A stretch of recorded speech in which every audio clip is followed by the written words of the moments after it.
നമസ്കാരം. എല്ലാവർക്കും പ്രവാസി മലയാളിയിലേക്ക് സ്വാഗതം. പ്രവാസിയായ നജീബിൻ്റെ ജീവിതത്തിലെ ഏറ്റവും വലിയ മോഹമായിരുന്നു ഉമ്മയെ ഹജ്ജിന് കൊണ്ടുപോവുക എന്നത്. വളരെ നാളായി തൻ്റെ ഉമ്മ കൊതിക്കുന്ന ആ ആഗ്രഹം നടത്താനായി നജീബ് മറ്റെല്ലാ ആവശ്യങ്ങളും മാറ്റിവെച്ചു.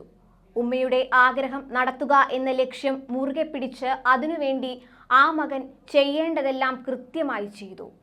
ഒടുവിൽ ആഗ്രഹം സഫലീകരിക്കാൻ എല്ലാം റെഡിയായി കഴിഞ്ഞു. ഇതിൻ്റെ വലിയ സന്തോഷത്തിലായിരുന്നു നജീബ്.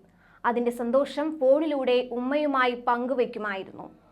ആ സംഭാഷണങ്ങളൊക്കെ ഇരുവരുടെയും ഹൃദയം നിറയ്ക്കുന്നതായിരുന്നു. എന്നാൽ ഉമ്മയുടെ ആ ആഗ്രഹത്തിന് വേണ്ടി യാത്രയാക്കാനോ സ്വീകരിക്കാനോ വിധി നജീബിനെ അനുവദിച്ചില്ല.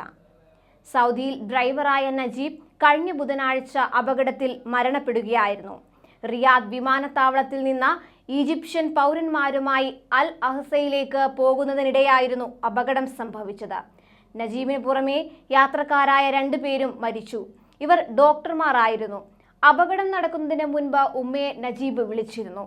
യാത്രയ്ക്കുള്ള ഒരുക്കങ്ങളെക്കുറിച്ചായിരുന്നു അപ്പോഴും കൂടുതൽ സംസാരിച്ചത്. മക്കയിൽ എത്തിയാൽ ഉമ്മയെ ചെന്ന് കാണണമെന്ന് നജീബ് കൂട്ടുകാരോടൊക്കെ പറഞ്ഞിരുന്നു. എന്നാൽ ഉമ്മയെയും മകനെയും പരസ്പരം കാണാൻ വിധി അനുവദിച്ചില്ല. ഹജ്ജ് യാത്രാ തീയതി മാറ്റിക്കിട്ടാൻ ബന്ധുക്കൾ ശ്രമിച്ചെങ്കിലും നടന്നില്ല.